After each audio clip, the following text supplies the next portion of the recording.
Hello and welcome to this video on MVC architecture. MVC stands for Model View Controller, and it is a software design pattern that is commonly used in the development of mobile and web applications. The MVC pattern helps to separate the application into three distinct components: the model, the view, and the controller. The model is responsible for managing the data and the business logic of the application.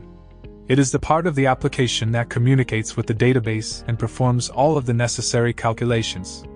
The view is responsible for presenting the data to the user. It is the part of the application that the user interacts with and sees on their screen. The controller is the glue that holds everything together. It receives requests from the user, communicates with the model to retrieve the necessary data, and then sends that data to the view to be displayed.